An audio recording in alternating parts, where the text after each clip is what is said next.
South Africa, and welcome. My name is Kamogelo Dipoko, your anchor of the DPSA TV, where we keep you informed about the workings of the public sector. In today's episode, we bring you part 2 of the highlights of the DPSA's first National Labour Relations Conference that was recently held at the Department of Agriculture, Land Reform and Rural Development Tsitsikamma Auditorium in Pretoria. The 2-day Labour Relations Conference was themed Building State Capacity Through the Professionalization of Labour Relations in Public Service. First up, DPSA TV had a chance to speak to some of the delegates from across the country on the importance of such a conference, as well as their anticipated expectation during and post the conference. Let's kick off with some of these views. This conference comes at the crucial time where the relationship between organized labor in the public service with the employer has been very low, to an extent that the trust deficit was still low at the time. Now, this initiative is welcome because it will bring parties together to forge ahead and making sure that the service delivery within the public service, it is promoted and also enhanced to make sure that our communities do not suffer. It will be very crucial that the labor relations processes are enhanced to an extent that we have labor peace in the workplace, and the democracy within the workplace is enhanced to that effect, so that you have a happy employee who will render service to the communities of South Africa. We have been engaging at various platforms.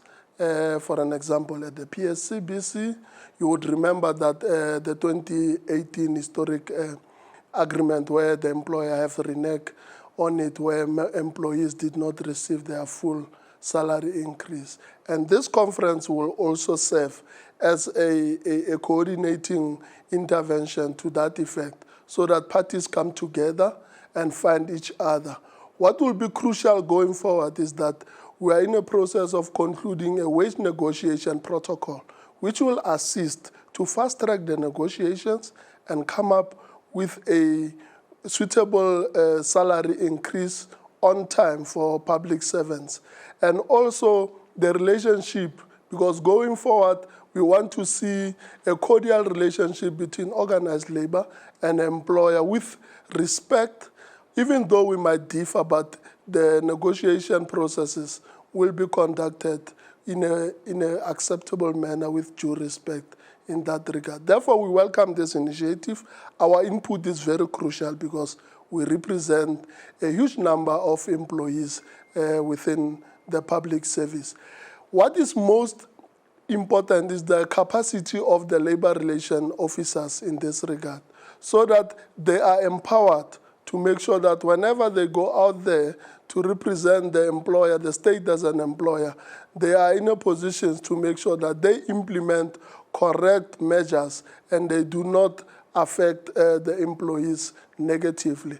Therefore, our expectations from this workshop is that the framework will be developed deriving from the inputs inclusive of the organized labor inputs in that regard, because we'll own up to the outcome of this conference so that we can give support and have confidence that the employer, the state as the employer, will be advancing an effective labor relations framework. 2 days will never be enough. However, this 2-day conference will set a base so that in future we develop a process to make sure that we implement the protocols which are going to be agreed upon in this process. Constant communication and engagement, because dialogue is very important in this regard. Therefore, this will form a base, and as parties will take this process forward until we reach the goal which we want to achieve. It's very important that both parties come to the negotiation table with a clear mandate. As I alluded before, that you remember that the state, the government as the employer, reneged on the 2018 wage salary negotiations, which is very crucial because at that time, we were not sure whether the employer delegate was fully mandated to sign or agree to the collective agreement. Secondly, is that we need to have a negotiation which encompasses respect among parties. You know, when we engage with parties, we need to make sure that we forge ahead with a good working relationship and the spirit of making sure that we achieve the goals of the negotiation. And lastly is implementation. You know, we often have this kind of platforms where we come up with good ideas, good protocols, but when it comes to implementation, it becomes a problem. We hope that this process will assist the negotiation process to make sure that parties will find each other with the aim of reaching an amicable solution in that regard. And in such, they will be implemented accordingly so that you don't find any party which is dissatisfied with the outcome of the negotiations. Thank you very much. Thank you very much, ma'am. I think one of the important aspects of a conference of this nature is to forge a closer relationship with the DPSA, which is the primary employer in the public sector. Remember, our role in the public sector is we're one of the majority role players in the public health industry, although we do have members in the other sectors as well, but our footprint is in the public health. And we have a lot of doctors, nurses, supplementary categories in the public sector, non-scarce and scarce categories of staff who we represent. We are the mouthpiece for these workers. And remember that the public sector is the biggest employer in the country, and it's where services are delivered to the communities and the citizens of the country. So we have to ensure that the principles of Batho Pele are carried across to even the workers themselves. And during my speech this morning, I made the comment that Batho Pele is not just about putting people first, but it's also about putting your workers first. Because if you put your workers first and you deliver on their well-being in terms of salaries and conditions of service, certainly there will be a better workforce, and the productivity levels go up. And they will then achieve the theme of this conference, which is professionalizing the public sector. We command at least 80,000 members across all sectors, including private health, conservation, etc. So we've got our footprint very dominantly in the public sector and in some of the private sector institutions. And a conference of this is, we've come from a history in this country which there was a divide, and with the democracy, it was the workers who actually fought for the liberties that we enjoy today. But we cannot forget that we still have a lot of work to do in this country. As trade unionists, as workers, we contribute immensely to the issues of human rights, and worker rights are human rights at the end of the day. And we need to understand that when we talk about better working conditions, we're talking about better human rights for workers, which impacts on the socio-economic aspects of our country. So you find that it's not just about the public servant, but it's about the broader nature of who they are. They're supporting families, and they have this extended impact on society. So the conference is important for us to understand each party's role as employer, as unions, but also to make us to understand that we're all in this road together. We all want to achieve the same purpose. The purpose is that we want to professionalize, we want to make the public sector efficient and effective, but we can only do that if we, as a group, as social partners, that's what we call ourselves, social partners with government, employer, as the employer, us as trade unions and business and civil society come together in order to pave this way to make the public sector a place, as has been said in there, an employer of choice. That can only happen if we strive towards the same goals and make the working conditions, the infrastructure in the public sector better than what it currently is. We have a lot of employees, members that are working under appalling conditions in terms of the infrastructure of the public institutions. And if we want to roll out things like the NHI, and we want to bring back the issues of the amendments to the Public Service Act in terms of what governments propose, if you want to do those things and you want to achieve those objectives in those pieces of legislation, you can only do that if you make the workplace a better place for public servants. So I think the conference is quite important for us to create this dialogue so that we can understand the challenges that are facing government. We know that there's challenges in government in terms of the fiscus, but we're saying we need to walk with them on this road together. You cannot talk about austerity measures in the public sector when you don't talk to the unions about what challenges is being faced by government, so we can also contribute to minimizing the impact of these fiscus challenges in the public sector. Welcome back to DPSA TV. The Honourable Minister of the Public Service Administration, Noxolo Kivet, who attended virtually, set the tone of the National Labour Relations Conference by providing details of the role of government in building sustainable labour peace and improved service delivery. She emphasized the importance of continuous engagement with organized labour for the sustainability of labour peace. Here's more of her speech. The rollout of the National Public Service Professionalization Framework and the revitalization of the Service Charter will go a long way towards the building of such an ethical, capable, and professional public service. In 2013, let me remind our participants that parties to the PSCBC concluded the PSCBC Resolution Number 1 of 2013, which is the Service Charter.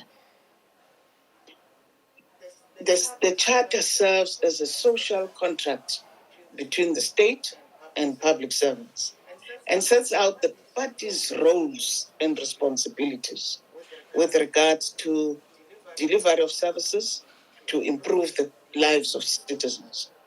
The signing of the Charter in 2013 represents the type of collaboration between the employer and the trade unions as envisaged by the National Development Plan for a developmental social compact. The Service Charter sought to put service delivery at the center of PSCBC processes and the outcomes thereof. It is therefore important that the distribution of resources should ensure that the following four components, being the citizens, government, service delivery, public servants, are equitably catered for. Equitable distribution of resources amongst the four components has, over the past 5 years, become increasingly challenging. In the spirit of acknowledging the importance of collaboration between government and labour for sustainable labour peace and service delivery, the National Labour Conference provided a platform for trade unions to provide their contributions to the objectives of the conference. Here are snippets of NEPTOSA, DENOSA, and HOSPESA's respective inputs. Comrades, the public service sector is important for the sustainable growth and development of our country. One of its major responsibilities is to ensure that all citizens have access to and receive service. Achieving a high degree of productivity is an important objective for public service organizations across the world, given the pressure to deliver quality public goods and services within the limits of ever-increasing resource constraints. Chairperson, the theme of this conference is building state capacity through the professionalization of labor relations in the public service. This theme is not far apart from the theme that we had at the Public Service Summit. In the context of the public service, fostering professional labor relations is very crucial for maintaining a harmonious and efficient work environment. Chair, when you talk about professionalism, I think we should start with the simple things. Today, the meeting was supposed to start at 9 o'clock. We started at 9:30. That impacts, obviously, on professionalism. We need to keep to time. When we talk about punctuality, we need to practice it. NAPTOSA holds the view that public servants must have the right qualifications, technical skills, and that only qualified and competent individuals are appointed into positions of authority in pursuit of transformed, professional, ethical, capable, and developmental public administration. One of the instruments that may assist us in realizing the intended goals of this conference, Chairperson, is the Public Service Summit Declaration of March 2022. On the 28th to the 31st of March 2022, the PSCBC convened a public service summit under the theme Strengthening and Defending Centralized Collective Bargaining to Advance Economic Development, Social Justice, a Capable and Developmental State, Labor Peace, and the Democratization of the Workplace.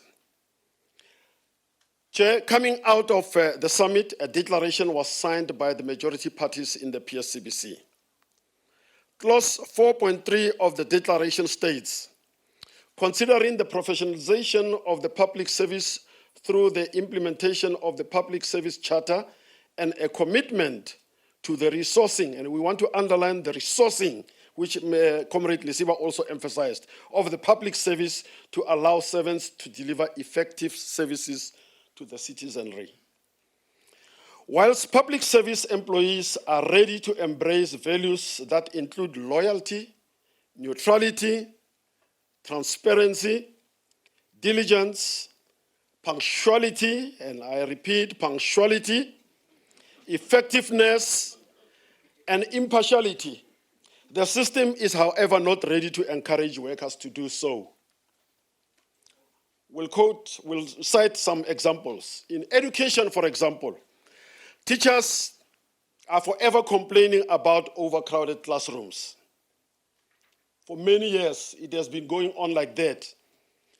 If you have 80 children in a class, obviously, it makes it impossible for a teacher, a professional teacher, to ensure that that child that needs additional help, the teacher gives attention to. And those are the challenges that we are experiencing. We cannot talk about professionalism in rhetoric. The school environment is supposed to be a safe space for everyone within the school system, learners, educators, and everybody that is related to the school.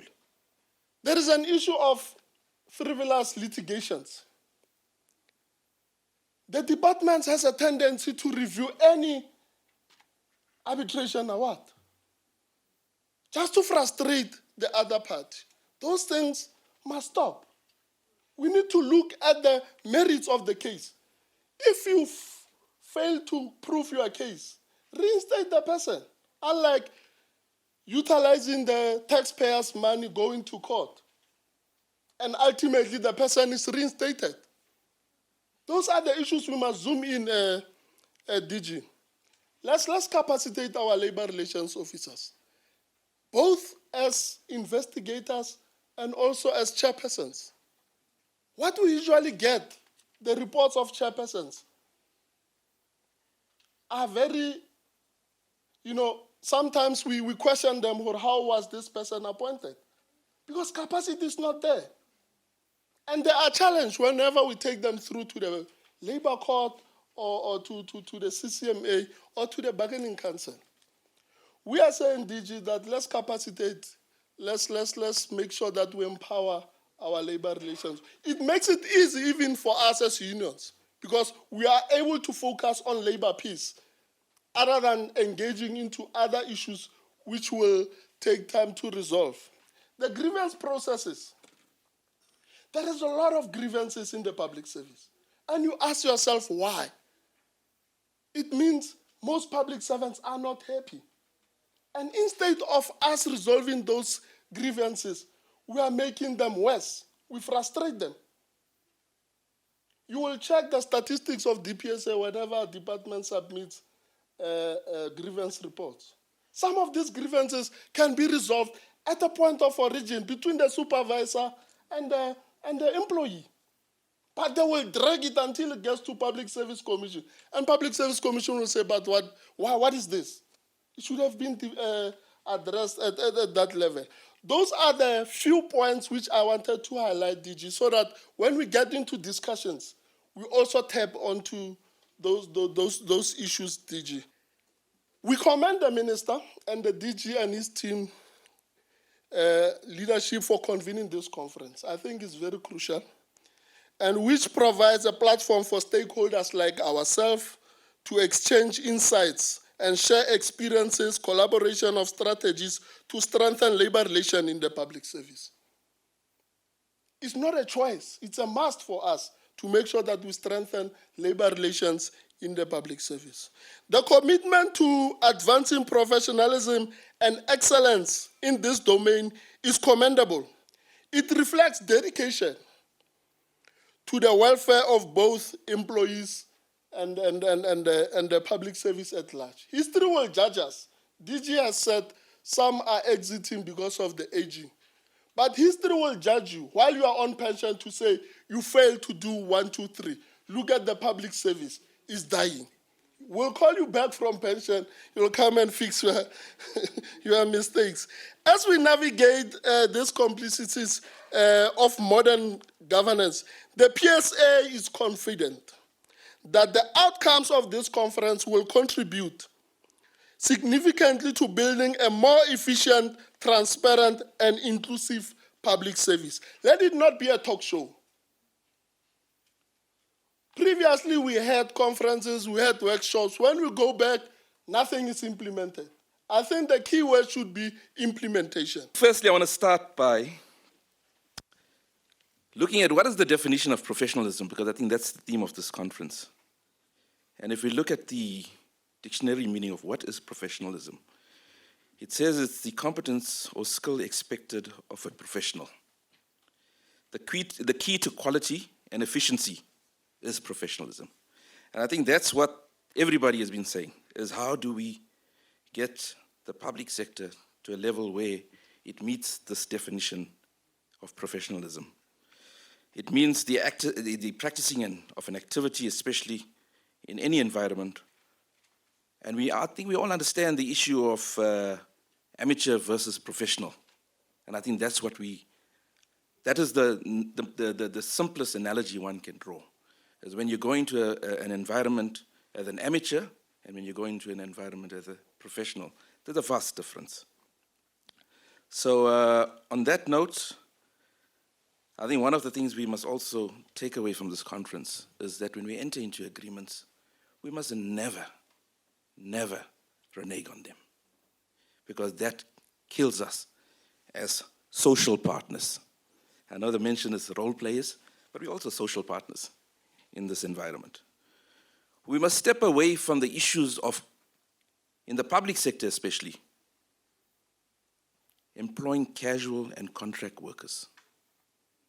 It's a huge challenge. The public sector is the biggest employer in the country, and we should be leading by example.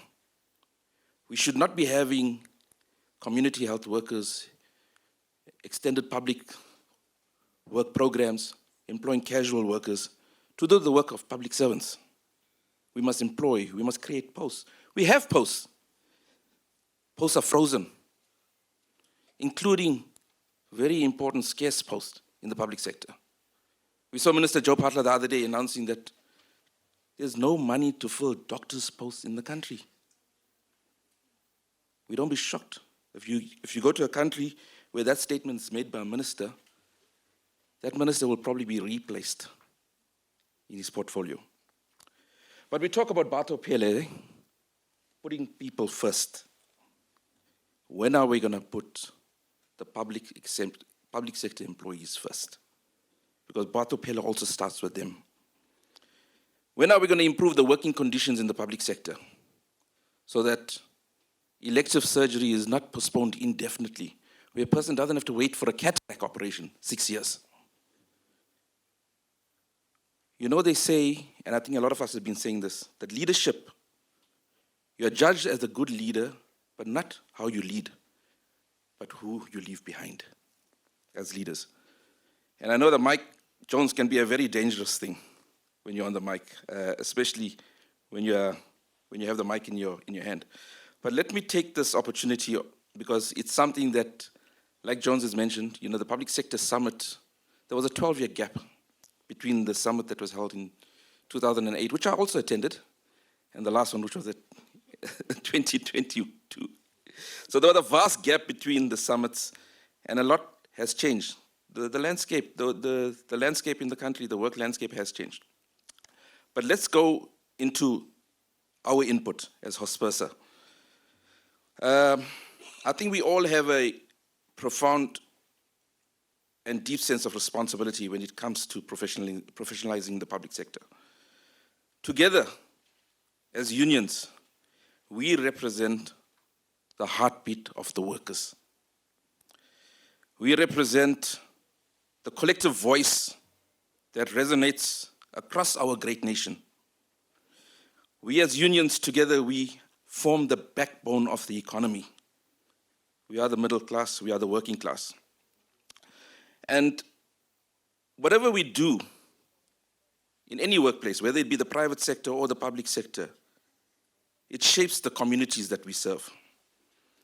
And our role and responsibility as unions is to protect and advance the rights of our members.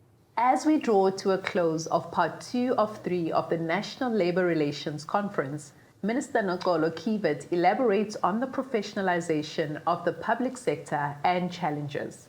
This conference must come up with tangible proposals that will inform the state's social dialogue and collaboration strategy with trade unions to maintain equitable outcomes for the 4 components.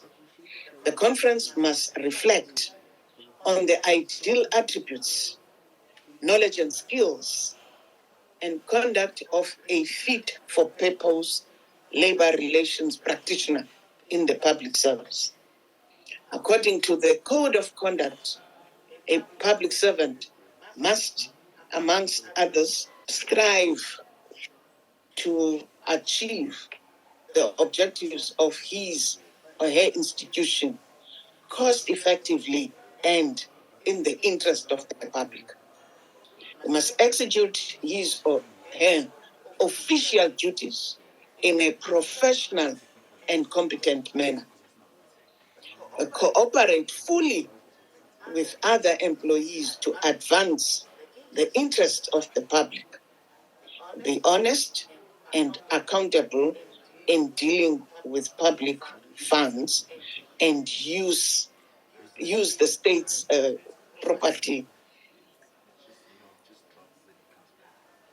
The last one being the use resources effectively, efficiently, and only for authorized purposes. In my view, given the type of work performed by labor relations practitioners in the public service, practitioners should, amongst others, have the requisite knowledge and skills in research, economics, political governance, data analytics. That she doesn't want to hear that there were so many, but analyze what are the trends, so that research must be, and that data must inform the policy direction and the interest arbitration, because this of whether it's a small matter, if you need to, there are 2 employees or 2 units that can't work together, and the only way you wait for one to earn, and once that one has earned, instead of disciplining in a manner that helps the person to grow, we discipline in a manner that says good riddance, because we have failed in the process to manage this employee on a day-to-day basis. It can't be right to manage in a vengeance manner. This brings us to the end of this episode. Next episode, we close off our highlights on DPSA's first National Labour Relations Conference. For more DPSA news, visit dpsa.org.za. From me, Gamo, till the next episode, #Batubele.